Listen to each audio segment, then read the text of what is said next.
이렇게 귀한 시간 허락하신 하나님께 감사드립니다. 오늘 우리가 찬양과 예배를 시작하면서 신앙 고백을 했지요. 신앙 고백은 눈 감고 외우는 주문이 아닙니다. 신앙 고백은 우리가 누구인지를 세상에 공적으로 선언하는 행위가 신앙 고백이지요. 우리가 누군지, 우리가 뭘 하려고 하는지 그런 걸 선언하는 행위가 신앙 고백입니다. 그럼 우리는 누구일까? 첫 번째로 우리는 그리스도인들입니다. 예수를 그리스도로 믿고 그분을 죽기까지 따르기로 약속한 사람들이죠. 우리가 그리스도인들입니다. 두 번째로 그리스도인들은 말씀의 사람들입니다. 예수가 그리스도인 것을 죽기까지 혹은 주님 다시 오실 때까지 세상에 전하는 사람들. 그 말씀은 예수 그리스도의 삶과 고난과 죽음과 부활과 재림의 약속이지요.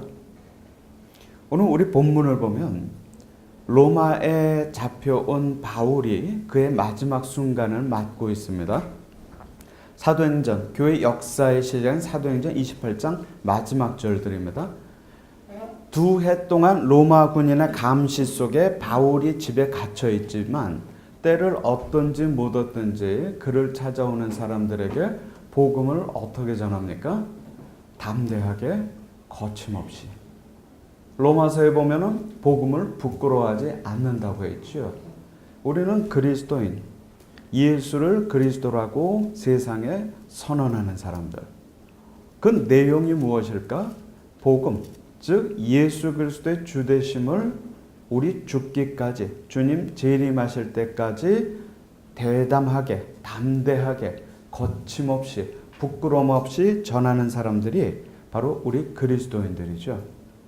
그리고 세 번째로 우리 그리스도인들은 재건의 사람들입니다. 우리가 말씀, 저 같은 신학 교수들이 좀 복잡합니다. 하나님의 말씀은 간단 명료하죠. 웨슬리 이야기처럼 그 말씀을 믿고 그 말씀대로 사는 것, 그게 우리 그리스도인들의 거룩한 의무이지요. 근데 때로는 우리는 원튼 원치 않든 말씀으로부터 멀어질 때가 있습니다. 종교개혁의 중심적인 사상은 오직 말씀, 그 말씀, 그 다음에 오직 그리스도, 그 말씀이 증언하는 예수를 그리스도로 믿는 것, 그 다음에 오직 믿음, 그걸 믿는 것이죠. 근데 거기가 끝이 아니라 그랬을 때 우리한테 주어지는 은혜의 선물이 있죠. 그게 하나님의 은혜입니다. 그 은혜를 한번 받게 되면 내 삶이 바뀌는 겁니다. 예수를 인격적으로 만나고 그 다음부터는 예수를 전하지 않고는 못 배기는 삶이 되는 거죠. 오직 말씀, 오직 그리스도, 오직 믿음, 오직 은혜, 그리고 오직 하나님의 영광을 위하여, 그것입니다. 근데 우리 인간들이 연약한지라 우리 스스로를 매번 새롭게 주 앞에서 그 신앙을 갱신하지 않으면 우리는 그리스도로부터 혹은 교회로부터 우리의 신앙이 연약해질 때가 한두 번이 아닙니다. 재건, 우리 온사 커뮤니티 교회가 재건, 리빌딩이라고 하지요. 혹은 보수, 늘 리가 들어가면서 다시라는 뜻이 리페어. 작년 종교개혁 500주년이었는데 리포메이션. 우리가 새롭게 한다, 갱신한다, 리뉴얼. 우리는 뭔가를 새롭게 하는 게 아니라 우리 건물 지을 때도 리노베이션이라고 하잖아요. 리모델링이라고 하잖아요. 그럼 건물을 완전히 허물고 새 걸 짓는 게 아닙니다. 새롭게 하는 거죠. 재건하고 보수하고 갱신하고 개혁하는 것. 그게 말씀의 사람들, 그리스도인들의 삶이라는 걸 교회 역사가 보여주고 있지요.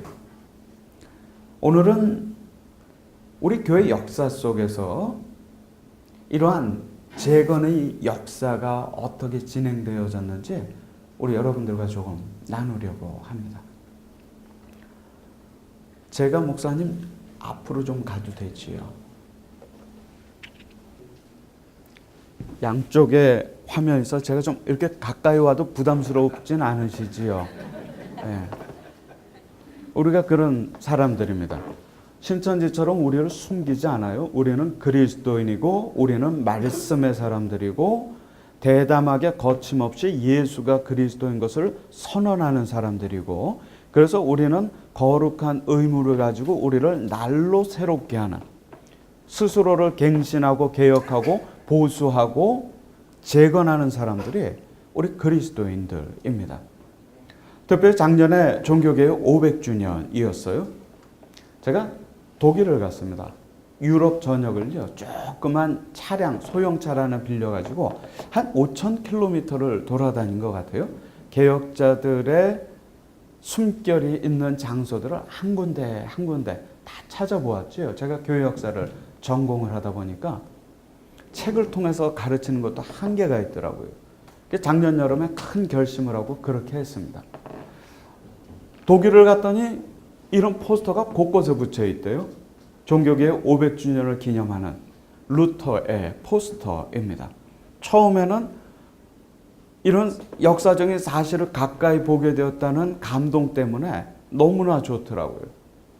하루가 지나고 이틀이 지나고 일주일, 2주일이 지나는데 그 감동이 점점 약해지더라고요. 저의 그 감동을 약화시킨 가장 중요한 이유가 있었는데, 그것은 루터의 종교개혁지 곳곳에 있는 기념품점이었습니다.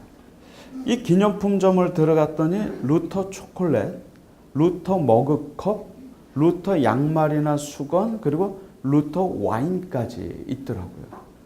제가 종교개혁 현장을 찾았을 때는 루터는 저에게 개혁의 아이콘이었는데, 제가 현장인 독일에 가서 만난 루터는 비즈니스 아이템이었더라고요.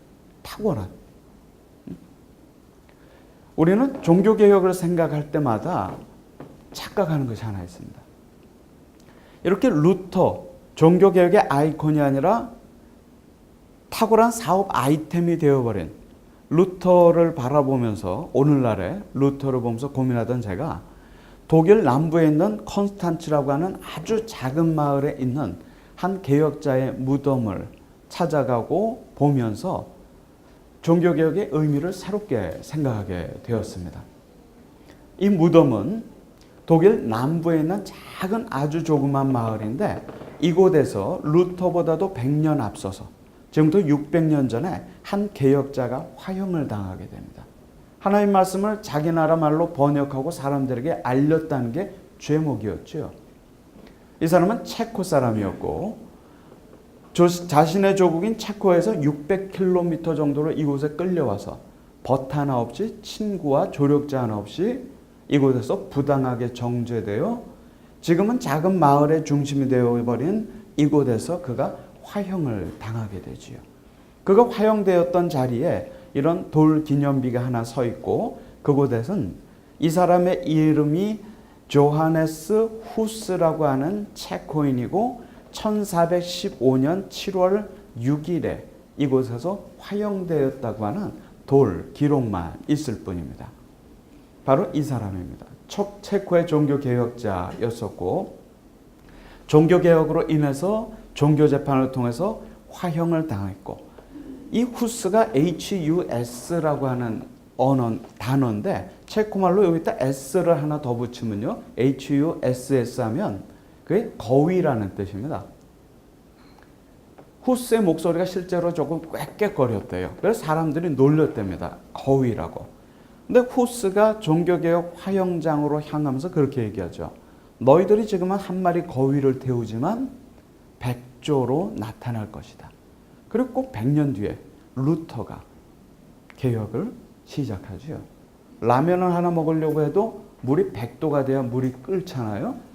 루터는 시대를 잘 만났는지도 모릅니다. 가톨릭교회와 대적해서 싸웠잖아요. 그 전에 개혁자들은 영국의 위클리프나 체코의 후스나 대항조차 하지 못했었습니다. 이런 이들의 희생이 있었기 때문에 루터의 개혁이 가능했던 거죠. 물이 100도가 되기 위해서는 99도까지 끓는 점까지의 이동이 필요한 것처럼, 이렇게 개혁이 시작이 되고 유럽 곳곳에서 루터, 그 옆에 켈빈은 스위스 제네바에서, 그 아래쪽에 있는 사람은 스위스 추리히에서 개혁을 했던 츠빙글리, 맨 하단 오른쪽은 영국 스코틀랜드에서 개혁을 했던 낙스. 이런 사람들이 종교 개혁을 일으킨 겁니다. 이 개혁이 성공한 데는 후스와 같은 선각자들이 있었기 때문이죠. 선각자들의 삶은 늘 우리가 보기엔 실패예요. 그 세상에서 도무지 이해하지 못해요. 늘 고통스러워요. 많은 선각자들이 있잖아요. 예수, 바울, 베드로, 윤동주까지. 윤동주도 그 만주용 중에 얼마나 훌륭한 기독교 청년이었습니까? 그런데 이 선각자들의 삶은 실패하지 않죠. 만약에 실패하면 사람들에게 실패의 경우의 수를 하나 제해줬기 때문에 성공입니다. 성공하죠? 다른 사람들이 다 따라올 거기 때문에 그의 삶은 성공입니다. 그래서 우리가 그리스도를 따르는 선각자들의 삶은 결코 실패하는 적이 없어요. 그게 믿음입니다. 믿음은 눈에 보이는 걸 보이는 게 아니라 눈에 보이지 않지만 그것에 대해서 확신을 갖는 게 믿음입니다. 세상이 감당할 수도 이해할 수도 어찌할 수가 없습니다. 믿음을 가지면 그게 순교의 역사예요. 순교는 곧 선교의 시작입니다. 순교와 선교의 관계가 그렇습니다. 순교를 통해서 선교가 시작하는 거죠. 그런데 이렇게 교회를 개혁한 이들이요. 놀라운 사실은 이들 개혁자들이 개혁한 교회는 1000년의 중세교회였는데 이들 개혁자들은 채 100년이 지나지 않아서 교회 안으로부터 개혁의 목소리를 접한다는 겁니다. 한때 개혁에 주체했던 이 사람들이 개혁의 대상으로 전락해버린 거예요. 그들이 누구냐면은 경건주의자들입니다. 존 웨슬레는 그렇게 얘기합니다. 우리들에게 있어서 문제는 성경 지식의 결여가 아니다. 성경을 몰라서 문제가 있는 게 아니다. 말씀대로 살지 못하는 것이 문제다. 지식의 결여가 아니라 실천의 결여라고 얘기를 합니다. 하나님의 말씀은 단순하다. 우리들이 지적 유희를 즐기는 것처럼 복잡하지 않다. 성경의 행간을 해석할 필요가 없다. 복음에 대한 그리스도의 의무는 복음을 믿는 것, believe. 복음대로 사는 것, practice. 두 가지다. 성경은 단순한데 우리들이 복잡한 겁니다. 그 웨슬레는 그렇게 하지요. 우리는 예수를 믿으면 외로워진다. 왜? 내가 즐겼던 세상으로부터 분리되니까. 하지만 하나님은 나를 그렇게 두지 않으시고 다시 세상으로 연결시켜 주시는데 그것은 세상에 대한 기존의 즐거움이 아니라 세상을 섬기는 사람으로 연결시켜 준다는 거예요. 그게 경건주의자들입니다. 종교개혁자들도 말씀으로 돌아가자고 개혁을 했는데 100년 만에 개혁의 대상이 돼버려요. 리포메이션. 우리가 청바지 뜯어주면 뭐예요? 리폼하죠. 리폼. 종교개혁은 무슨 교단을 새로 세우려고 했던 게 아니에요. 그 교회를 떠나려고 했던 종교개혁자 없어요. 그 교회를 리폼하려고 했던 겁니다. 말씀대로. 그 교회가 받아들일 그릇이 준비가 안 돼 있었기 때문에 개혁교회가 세워진 거죠. 근데 그들이 다시 한번 말씀을 통해서 개혁의 대상이 되는 겁니다. 가톨릭 교회는 베드로 성단 보수하겠다고 돈을 면죄부를 판매해가지고 얻었는데 사람들이 알았죠. 교회 보수가 필요한 것, 재건이 필요한 거는 베드로 성당이 아니라 재건이 필요한다는 건 중세교회 그 자체란 걸 알았죠. 종교개혁자들이.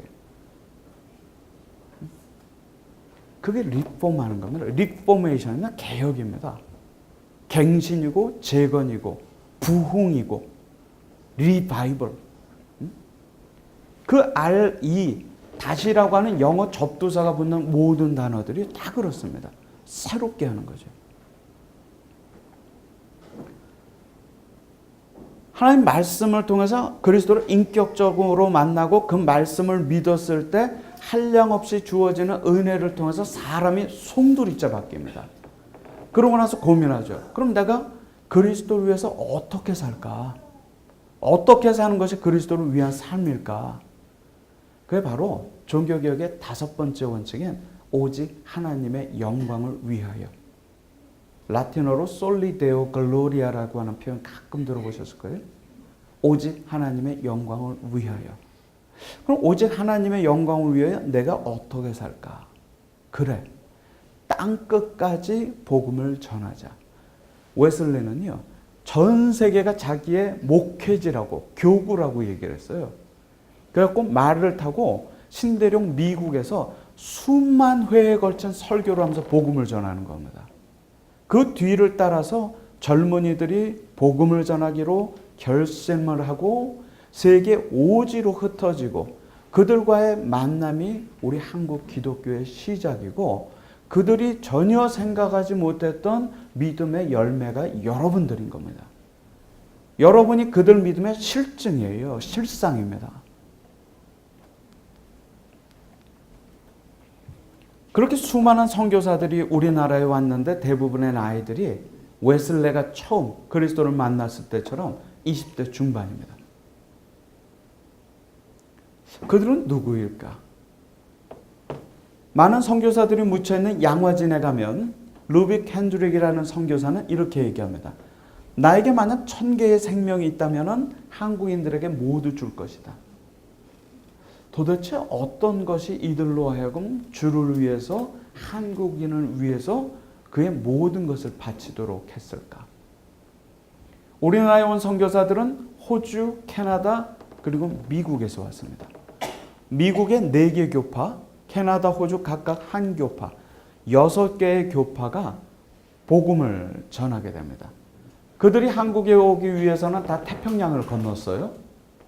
우린 가끔 연극을 보면 돛담배를 타고 제물포에 도착해서 진흙바닥에 철퍽 넘어지면서 감격의 눈물을 흘리는 모습을 보는데 거짓입니다. 우리 신앙이나 역사에는요, MSG 칠 필요가 전혀 없어요. 팩트 자체가 감동입니다. 죽음의 현장 로마로 들어가던 바울, 그 로마로부터 도망 나오다가 예수를 만나가지고 코바디스 도민에 주님 어디로 가십니까? 네가 떠나는 로마로 가겠다. 그게 서기 64년경이에요. 그때 다 죽습니다. 베드로, 바울 등등 많은 기독교인들이. 신앙에는 MSG가 필요 없습니다. 복음, 예수, 사실, 그게 감동입니다. 우리가 그 미화할 필요가 없습니다. 많은 선교사들이 배를 타고 태평양을 건넜는데 배 규모는 돛담배가 아니라 이 정도입니다.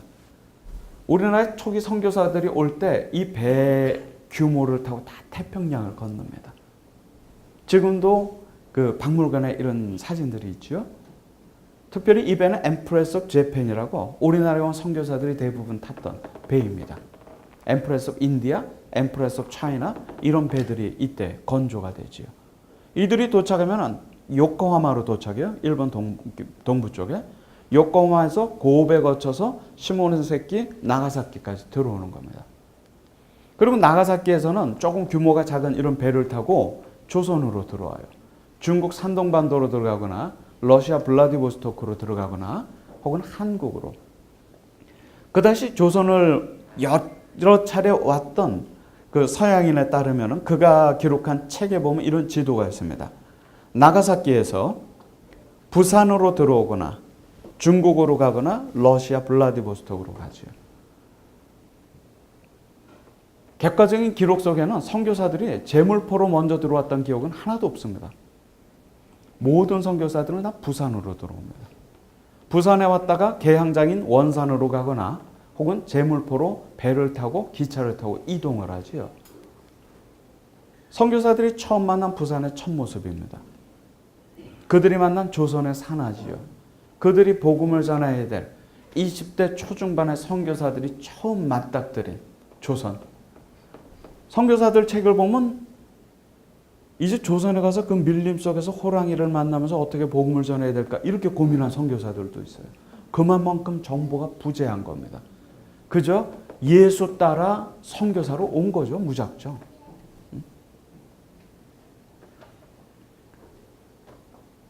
가운데 보이는 산이 용두산이에요. 이 산으로 배가 점점 들어오면 가까이에 용두산이 보이고 좌측 중간에 보면은 높은 하얀색 건물이 있죠. 일본 영사관입니다. 이건 조금 후대에 지어졌어요. 오른쪽 중앙에 보는 게 일본 신사입니다. 해방되고 다 불타버렸죠. 지금 동광동, 그 동광교회라고 했는데 그 자리쯤 되어요. 이곳에 선교사들이 배를 타고 들어오는 겁니다. 더 가까이 들어가 보면은 오른편 하단에 긴 지붕이 보이죠. 보세 창고입니다. 여기에다가 물건을 내려놓기도 하고 가운데 중앙에 일본 영사관도 보이고 이곳이 복음이 시작된 곳입니다. 혹자는 우리 부산은 불교의 땅이라고 제주와 함께 복음의 율이 가장 낮은 곳이라고 얘기하지만 교회사적으로는 복음이 가장 먼저 뿌려진 은혜의 땅이 부산이죠. 그때 당시 땅이에요. 좌측 상단에 보이는 것이 영도, 오른편에 조금 나와 있는 산이 용두산. 지금은 해안선이 일본 사람들이 다 복개를 해가지고 지하철이 다니고 있지만 예전 해안선입니다. 그 가운데 보면 조그만 동산이 있지요. 무슨 산인지 혹시 아세요? 힌트는 용두산, 용미산입니다. 용미산. 예전에 부산시청이 있었고 지금은 여러분이 가끔 쇼핑 가시는 광복동에 롯데백화점이 서 있는 바로 그곳. 그 옆이 바로 부산항입니다.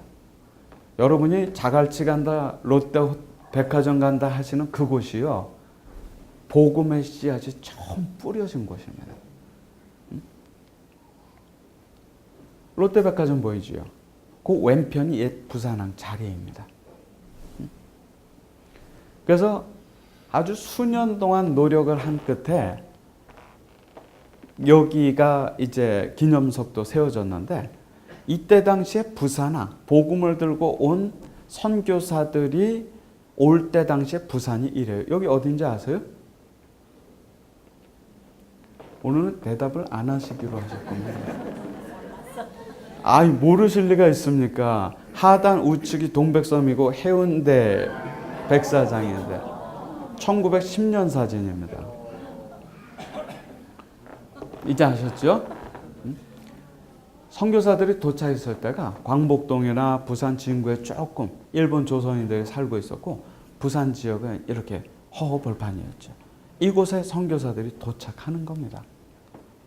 그때 도착한 첫 인물이 호레이스 알렌이라고 하는 조선의 첫 상주 선교사죠. 한국에 있는 교회 역사책을 보면 그래요. 알렌이 1884년 9월 20일 제물포에 도착했다로 시작됩니다. 사실이 아닌 게 문제죠. 알렌의 일기를 미국 공문서실에 있는 알렌의 일기입니다. 여기에는 사실이 적혀 있겠죠. 어떤 MSG도 없이 이 일기의 날짜는 September 14, 1884년 9월 14일. 그 첫 줄에 보면 영어로 Left Shanghai alone for Korea. 나는 한국을 향해서 상해를 출발했다. 모든 교회사 책들은 이 첫 줄만 번역했습니다. 그럼 마치 14일 날 알렌이 상해를 출발한 것처럼. 근데 이 일기를 읽어 내려가다 보면 부산에 대한 이야기가 잔뜩 기록되어 있습니다. 9월 14일 알렌이 어디 있었을까요? 부산에 있었겠죠. 근데 한국 역사책들은 9월 20일 알렌이 인천에 도착했다고 기록이 되어 있어요. 의도적인 누락인 것 같아요. 왜냐면 그 당시에는 서울이 곧 조선이고 조선이 곧 서울이었거든요. 지금하고 비슷해요. 물류 항만의 허브라고 하고 영화 촬영의 뭐 중심이라고 해도 결국 물류는 서울로 흐릅니다. 그렇다면 부산은 조선이 아니었을까요? 일본 천황의 땅인가요? 조선이었고 삼천리반도 금수강산의 일부였겠죠. 그곳에 알렌이 도착한 겁니다. 9월 14일. 그래서 수년 전에 롯데백화점 앞쪽 11시 방향에 이런 표지석을 하나 광역시하고 세웠지요. 기독교 선교사 이곳에 첫 발을 딛다. 알렌, 그 이듬해 언더우드 아펜젤러. 앞으로 자갈치나 롯데백화점 갈 일 있으면 11시 방향 스타벅스 옆에 있는 자그마한 시소유 부지에 있는 이 기념비를 꼭 찾아가세요. 누가 손님이 찾아오면 여기 꼭 가세요. 이곳이 바로 복음의 현장이라고. 복음이 시작된 곳이라고. 그런 곳이 이거 부산이에요. 여러분이 신앙생활 하고 있는. 많은 사람들이 이곳을 거쳐서 갔지만 이곳에 처음 살기 위해서 온 사람이 게일이라는 캐나다 선교사입니다. 왜 두 사람 모습이 있는가? 왼쪽에는 대학을 졸업하고 1888년에 우리나라에 왔을 때의 모습. 오른쪽은 서울의 연동교회라고 하는 곳에서 27년 동안 담임 목회를 하고 난 뒤에 이제 은퇴하기 전의 모습. 요즘 단기 선교보다는 단기 선교지 체험이지요. 선교사님들이 30년, 40년씩 이렇게 자기의 인생보다도 더 많은 인생을 선교지에서 보내게 되는 겁니다. 부산에 와서 처음 살겠던 게일이라는 선교사는 40년을 한국에 있었지요. 이분의 자필 이력서, 지원서 같은 게 아직도 캐나다 사료관에 있습니다. 그걸 한 장 한 장 보는데 감동이 있더라고요. 그분들이 왜 조선으로 오게 됐는지 지금도 쓰여진 자필 지원서들이 남아있어요. 이 책은 지금부터 한 130년 전에 나온 선교사들을 위한 규정집입니다. 누구를 선교사로 뽑고 어떻게 훈련시키고 어떻게 파송하는지. 조건이 있어요. 첫 번째, 선교에 대한 열정 있는 사람. 자격 조건입니다. 두 번째, 성경을 잘 아는 사람. 가서 성경 전해야 되니까. 세 번째, 가르치는 능력이 있는 사람. 그래서 선생님들이 많이 와요. 네 번째로 전문 사역자를 선호합니다. 의료겠죠. 왜냐하면 의료 혜택, 위생이나 환경이 너무나 열악하니까 의사들이 많이 선호됐어요. 그리고 가장 중요한 게 현지 언어를 배울 수 있는 능력. 그래서 영어가 아닌 곳에, 영어를 쓰지 않는 곳에 파송되는 선교사는 나이가 30살 이하로 제한됐습니다. 선교지에 도착하죠. 선교지에 도착하면 1년 동안 선교를 못해요. 언어 공부만 합니다. 1년이 됐을 때 시험을 봐요. 읽고 듣고 말하고 쓰기. 합격하면 선교 시작하고 불합격하면 1년 재수합니다. 2년 마지막 시기에 또 시험을 봐요. 합격하면 선교 사역 들어가고 불합격되면 어떻게 될까요? 규정에 따르면 본국 송환된다고 되어 있어요. 생각해 보세요. 파송에 예배하면서 교인들과 부둥켜 안고 눈물 흘리고 막 했는데 언어가 안 돼서 다시 돌아와야 하는 그 불편한 진실. 선교사들이요, 죽을 각오로 한국어를 배우는 겁니다. 언어가 목적이 아니라 지금처럼 취업이나 진학을 위한 목적이 아니라 하나님 말씀을 전하기 위한 최선의 선택, 수단이 언어였기 때문에 그 선교사들이요, 각지로 흩어져서 언어를 배우는 거예요. 이 게일이 부산을 떠나고 나서 이 사람이 여기 있다고 생각하고 찾아온 토론토 대학교 후배가 있었습니다. 의사였어요. 이름은 로버트 하디. 대학을 졸업하고 25살 때 오지요. 처음으로 게일은 싱글이었고 하디는 가족이 왔습니다. 의사로 딴 길 찾지 않고 하나님께 헌신키로 하고 부산에 도착했는데 이 하디가 문제가 생겼습니다. 하디를 후원했던 후원금이 끊기면서 돈이 없어갖고요. 그 세관에 취직을 해요. 해관. 지금 부산 세관이죠. 거기서 외부인들을 돌보는 의사 역할을 합니다. 생각해 보세요. 명문 의대 출신으로 하나님께 다 헌신하고 왔는데 돈이 없어서 취직을 했고 살 곳이 없어서 어디서 살았냐면 영도 한진중공업 지금 있는 곳에 콜레라 병원이 있었습니다. 외국인 선원들, 전염병 걸린 선원들 돌봐주던 그게 비어 있었고 그 목조 건물에서 온 가족이 삽니다. 거기 찾아오는 선교사들까지 해갖고 십수명이 그 작은 집에 살았어요. 얼마나 스트레스가 컸겠습니까? 나름 엘리트가 하나님께 헌신했다는 자기가 선교가 안 되는 겁니다. 결국 부산 선교 포기하죠. 강원도 갑니다. 강원도에서도 선교를 열심히 했는데 또 안 되죠. 또 좌절합니다. 그랬던 그가 함경도 원산에서 열린 작은 성경 공부 모임에 참여해갖고 성경 공부를 이끌던 중 예수 그리스도를 만나고 성령 세례 받고 통곡과 눈물의 회개를 하게 되죠. 그 원산 대부운동의 시작이에요.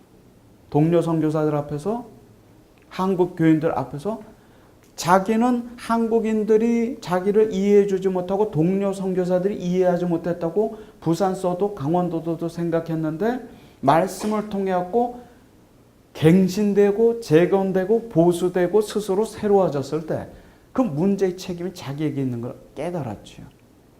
우리는 때로는 내가 가는 곳곳마다 동일한 문제가 발생하면 늘 그렇게 얘기해요. 주변이 나를 이해해 주지 못한다고. 세상에 그런 게 어디 있습니까? 가는 곳마다 문제가 생기면 그때부터는 거울에 있는 자기 얼굴 들여다봐야죠. 내가 뭐가 문제인지를. 왜 세상이 자기를 이해해 주기를 원해요? 그게 진정 기독교 신앙의 방향입니까? 그 방향이? 하디가 그걸 느낀 겁니다. 눈물과 통곡의 회개를 하고, 한국교회사 책들은 그저 하디가 눈물과 통곡의 회개를 했다고 얘기하고 있는데, 우리 보레디에 보면 그 행간을 읽어보면 부산이나 강원도, 특별히 부산에서의 그의 좌절의 경험에 그걸로 인해 가지고 회개가 가능한 거죠. 생각해 보세요. 무난한 삶을 살았던 사람이 찬양하다가 갑자기 눈물을 흘려요? 아니면 다사다난하고 우여곡절도 많았던 삶을 살았던 사람이 말씀 한 절에 찬송 한 절에 눈물을 흘리게 되잖아요. 하디 회개 행간을 읽어보면 부산에서의 좌절과 고난이 있죠. 그런 제 대신 화관을 씌우신 사건이 대부흥운동인 거예요. 이 하디가 평양에 가서도 대부흥운동을 주도하죠. 이거 부산은 복음화율이 낮은 불교의 땅이 아니라 우리 땅에 복음의 씨앗이 가장 먼저 뿌려진 은혜의 땅, 한국 대부흥운동의 작은 불씨가 일어난 은혜의 땅, 그곳이 부산인 겁니다.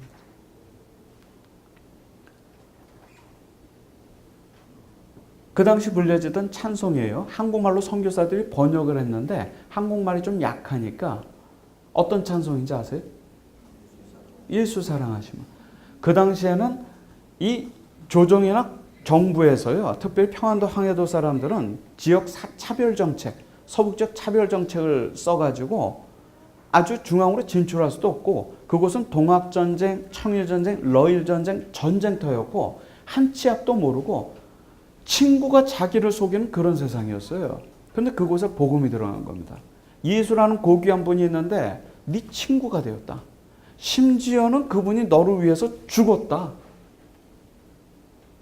등 비빌 언덕 하나 없었던 사람들에게 그런 복음이 선포된 거예요. 그래? 그럼 관심 받지 못하는 정부, 관심 받지 못한 이 세상에서 이래 살다 죽느니 지푸라기 하나라도 잡는 심정으로 예수 한번 믿어보자. 가능했던 겁니다. 그게 복음이. 이래 주구나 저래 주구나. 신앙은 죽느냐 사느냐의 문제잖아요. 예수 사랑하시면.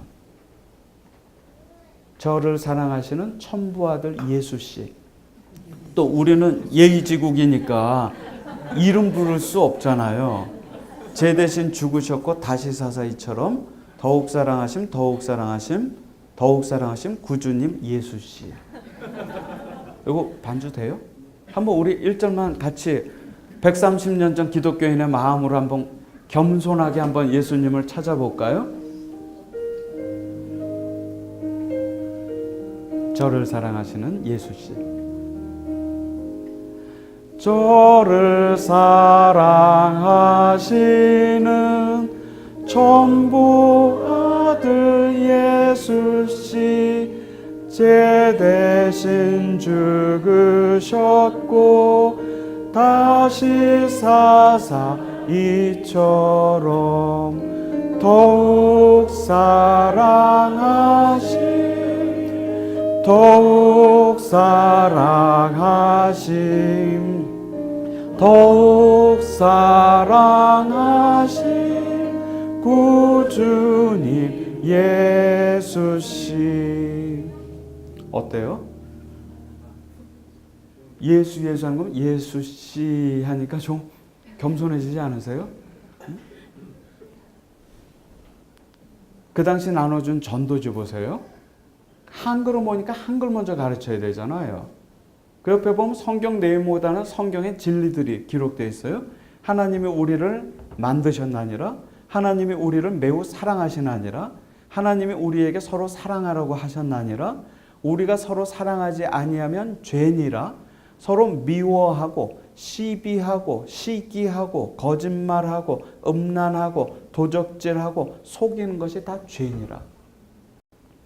여러분 집에 성경 몇 권씩 있으시죠? 제 연구실은 심지어 헬라어 히브리어 성경까지 있어요. 그 뭐가 중요합니까? 말씀 한 줄대로 믿고 살지 못하는데 양장본의 성경 몇 권 있는 게 뭐가 중요하겠습니까? 우리 믿음의 선진들은 이런 전도지 한 장 가지고 온 인생이 바뀌었거든요. 성경 내용도 가르쳐요. 제목은 남봉자식이 아비께로 돌아온 것. 혹시 어떤 내용인지 아세요? 탕자에 비유하면 좀 무미건조하잖아요. 근데 우리 남성들 어떠세요? 남봉자식이 아비께로 돌아온 것. 가슴이 확 와닿지 않으세요? 네? 복음은 복잡하지 않습니다. 간단, 단순, 명료합니다. 우리들이 복잡합니다. 동의하세요? 응? 우리가 복잡합니다. 웨슬레이 이야기대로 복음을 믿고 사는 것. 그 말씀의 사람들의 특징이죠. 그리스도인들의. 이렇게 변화하는 겁니다. 하디가 이런 변화를 일으킨 거지요. 그 당시 부흥 설교가 끝나면은 돈들이 없잖아요. 먹고 살기도 힘든데 사람들은 이렇게 입고 먹을 걸 짊어지고 10수 킬로, 20몇 킬로씩 걸어와 가지고 사경회에 참석하는 거예요. 가서 사경에 참석하고 말씀 읽고 변화되고. 제가 질문 하나 드릴까요? 이 사람들이 언제 은혜 받나요?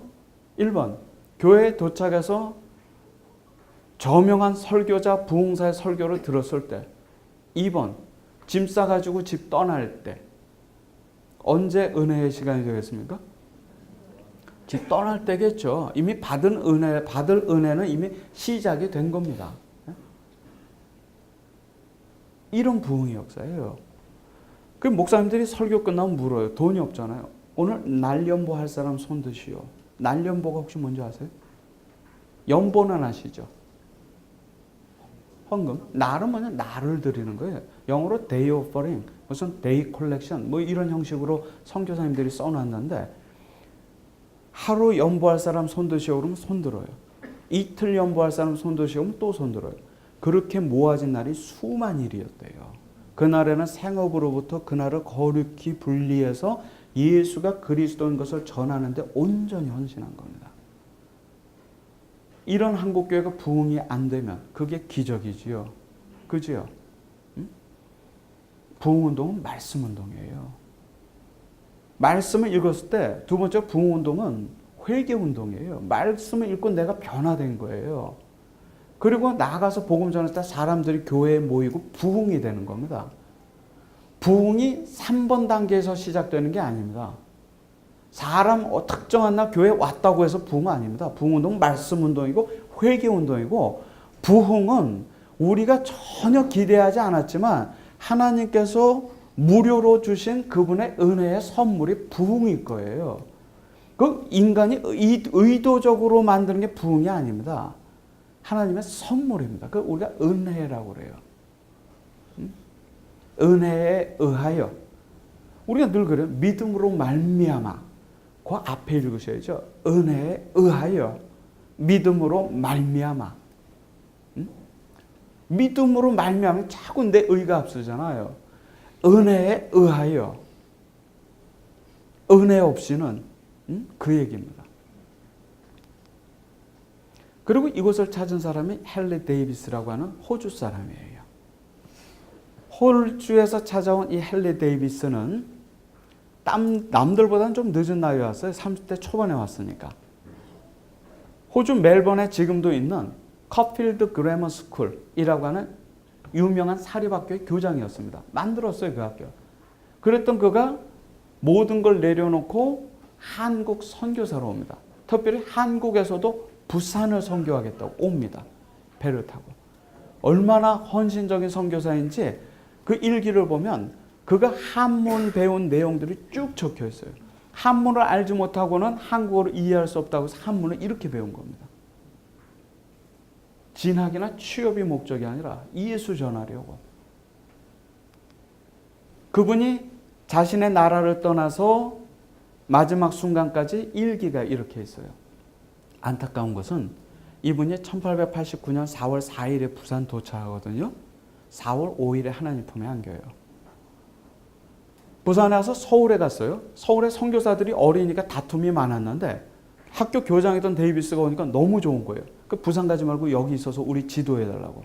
근데 데이비스는 나는 부산 선교를 위해서 왔기 때문에 부산 가겠다고 다 뒤로 하고 부산에 걸어 내려옵니다. 하루에 한 25, 6km 걷습니다.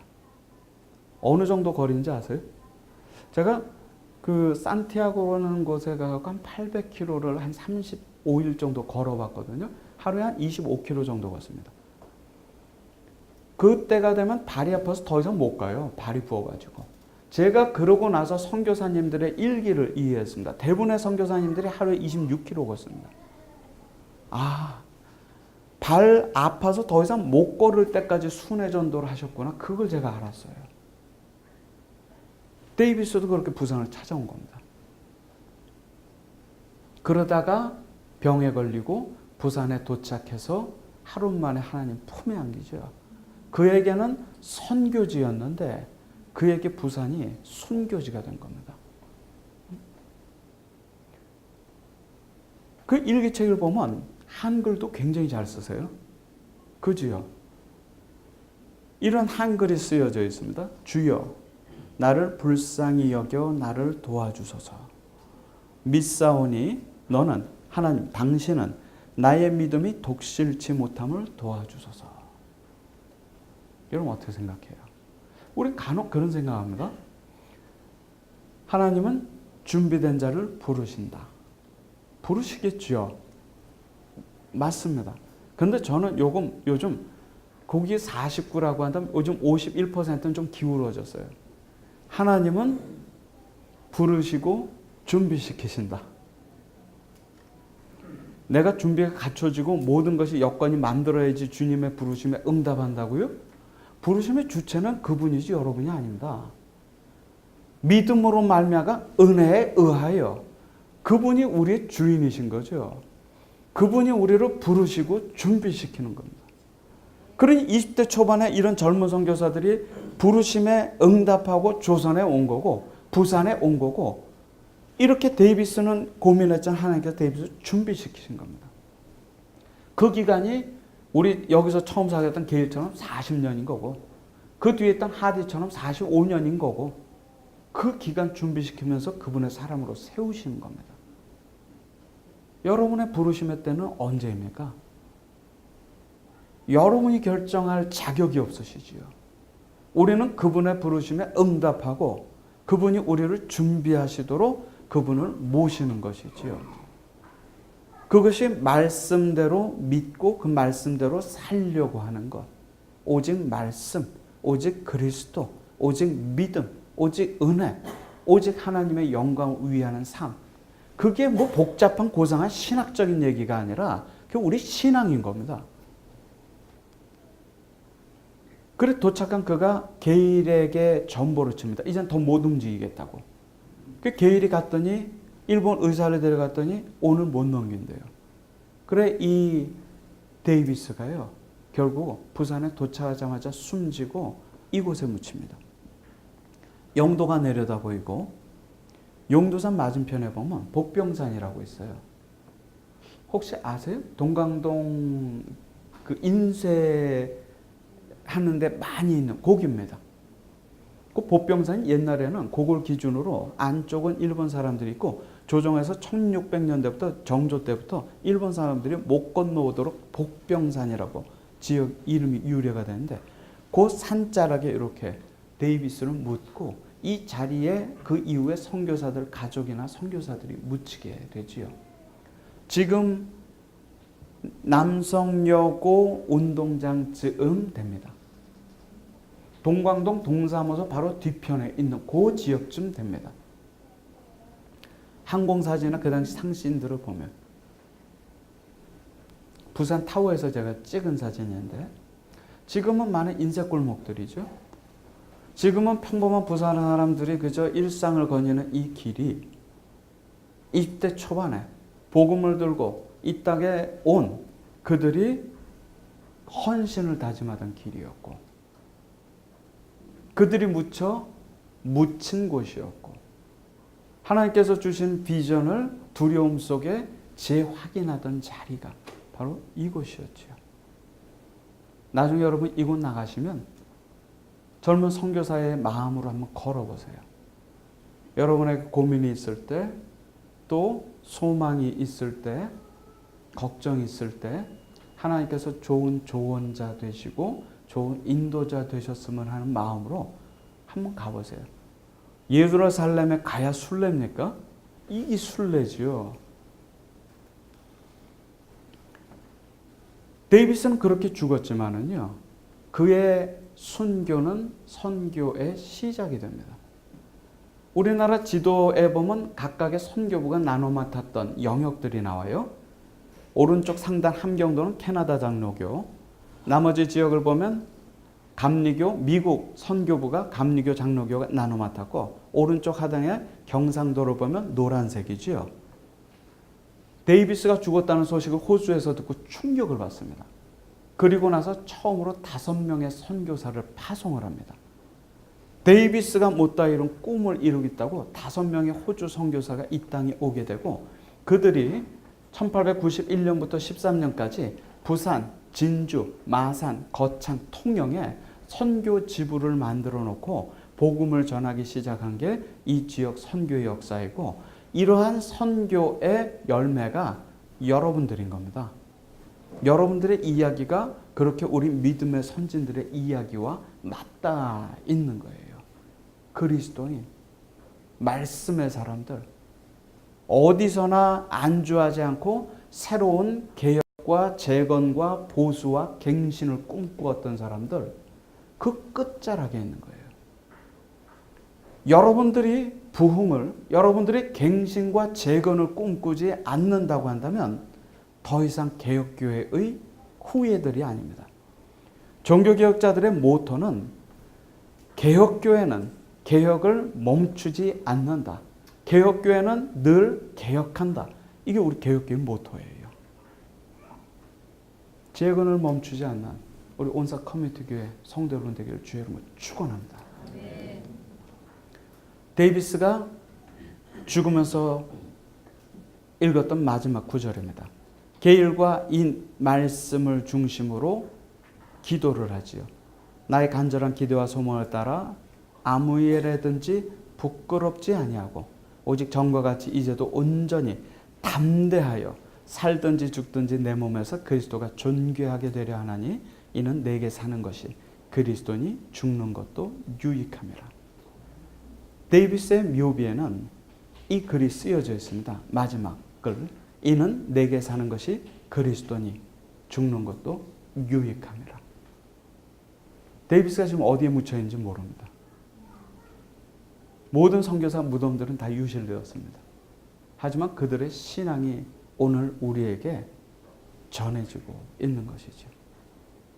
사랑하는 우리 온사 커뮤니티 성도 여러분, 우리 그리스도인들입니다. 예수가 그리스도 되심을 우리가 죽기까지, 주님 다시 오실 때까지 전하는 사람들입니다. 우리는 말씀의 사람들입니다. 때를 얻든 못 얻든 예수가 주 되심을 부끄러움 없이 담대하게 거침없이 삶 속에서 전하는 사람들이 우리들입니다. 그리고 그렇게 살기 위해서 우리를 날마다 새롭게 되도록, 갱신되고 개혁되고 재건되도록 주님의 은혜를 간구하는 사람들이 우리들입니다. 이런 은혜가 여러분 가운데 충만하시기를 주의 이름으로 기도합니다. 함께 기도하겠습니다.